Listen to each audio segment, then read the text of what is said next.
നിയമസഭാ തെരഞ്ഞെടുപ്പിന് 14 ദിവസം മാത്രമാണ് ശേഷിക്കുന്നത്.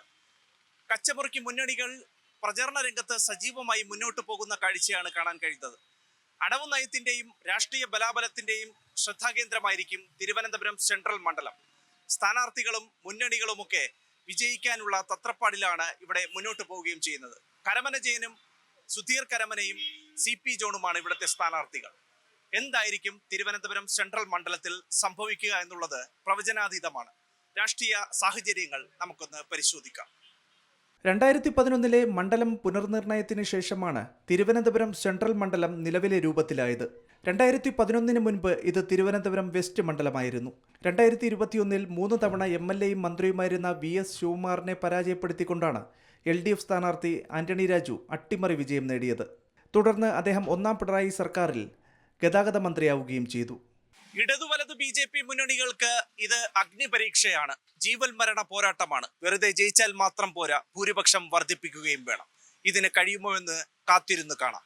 തിരുവനന്തപുരം നഗരസഭാ പരിധിയിൽ വരുന്നതിനാൽ BJPക്ക് ഇവിടെ വലിയ വേരോട്ടമുണ്ട്. 2016 മലയാളിയും ഇന്ത്യൻ ക്രിക്കറ്റ് താരവുമായിരുന്ന ശ്രീശാന്ത് BJP സ്ഥാനാർത്ഥിയായി മത്സരിക്കുകയും 34,764 വോട്ടുകൾ നേടി വലിയ ചലനം സൃഷ്ടിക്കുകയും ചെയ്തു. നഗരമേഖലയിലെ വോട്ടുകൾക്കപ്പുറം സ്വാധീനം ചെലുത്താൻ കഴിയുന്ന തീരദേശ വോട്ടുകൾ തിരുവനന്തപുരം സെൻട്രൽ മണ്ഡലത്തിന്റെ പ്രത്യേകതയാണ്. 2021 BJP നേതാവും നടനുമായിരുന്ന കൃഷ്ണകുമാർ 34,996 വോട്ടുകൾ നേടി 3ാം സ്ഥാനത്തേക്ക് പിന്തള്ളപ്പെട്ടെങ്കിലും എതിരാളികളുടെ ചങ്കടിപ്പേറ്റാൻ അദ്ദേഹത്തിന് കഴിഞ്ഞു. കേരളത്തിൽ ആകെ ആഞ്ഞടിക്കുന്ന മറ്റൊരു തരംഗവുമുണ്ട്. അത് ഗവൺമെന്റിനെ മാറ്റുക എന്നുള്ള തരംഗമാണ്. ഇതിപ്പോൾ ഏതാണ്ട് ഈ സുനാമി ഫോം ചെയ്യുന്ന പോലെയാണ്. ഒരു സ്ഥലത്ത് അത് ഉത്ഭവിച്ചു കഴിഞ്ഞാൽ അവിടെ എത്താൻ കുറച്ച് സമയമെടുക്കും എന്ന് പറഞ്ഞതുപോലെ രാഷ്ട്രീയ സാഗരത്തിലൊരു സുനാമി ഫോം ചെയ്യപ്പെട്ട് കഴിഞ്ഞു. അത് ഈ 9-ാം തീയതി ഇവിടെ തിരുവനന്തപുരത്ത് അടിക്കും. കേരളത്തിൽ BJP അധികാരം നേടും എന്നുള്ള കാര്യത്തിലാണ് ഞങ്ങൾ ഏറ്റവും കൂടുതൽ മുന്നോട്ട് വയ്ക്കുന്ന അജണ്ട.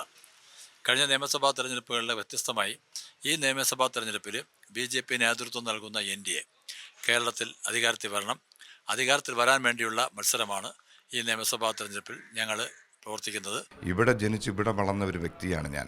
പലരും ഇവിടെ ജനിച്ചതാണെന്ന് പലവരും ഇവിടെ പറയുന്നുണ്ട്.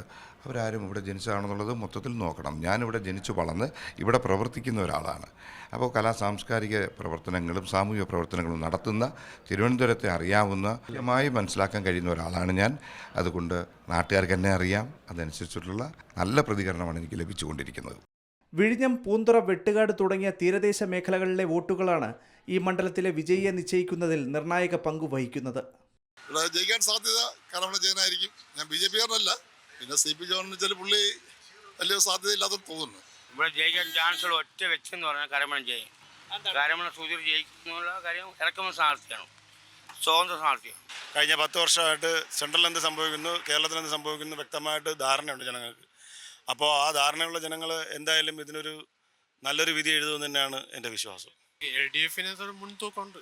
LDF കൂടി നല്ല നമുക്ക് മുൻഗണന കാണും. പുതുതായിട്ട് വരുന്ന ആളല്ലേ, പുതുമുഖമാണ്, നമുക്ക് കൊടുക്കാൻ താല്പര്യം കാണും. 10 വർഷത്തെ ദുർഭരണം അവസാനിപ്പിക്കാൻ UDFന് വോട്ട് ചെയ്യണമെന്ന് അണികളും നേതാക്കളും പറയുന്നുണ്ട്. തുടർഭരണത്തിന് പിണറായി സർക്കാരിന് വോട്ട് ചെയ്യണമെന്ന് LDF ആഹ്വാനം ചെയ്യുന്നു. മാറാത്തത് മാറ്റാൻ BJPക്ക് വോട്ട് ചെയ്യണമെന്നാണ് BJP നേതാക്കളും പ്രവർത്തകരും പറയുന്നത്. ജനം ആർക്കു വിധി എഴുതുമെന്നറിയാൻ അവസാന നിമിഷം വരെയും കാത്തിരിക്കണം. തിരുവനന്തപുരത്തുനിന്ന് സായി സൂര്യയ്ക്കൊപ്പം അഭിജിത് ജെയിൻ, മലയാളം ന്യൂസ്. ഏറ്റവും പുതിയ വാർത്തകളും വിശേഷങ്ങളും വിരൽത്തുമ്പിലറിയാൻ മലയാളം ന്യൂസ് എല്ലാ ഡിജിറ്റൽ പ്ലാറ്റ്ഫോമുകളിലും ലഭ്യം.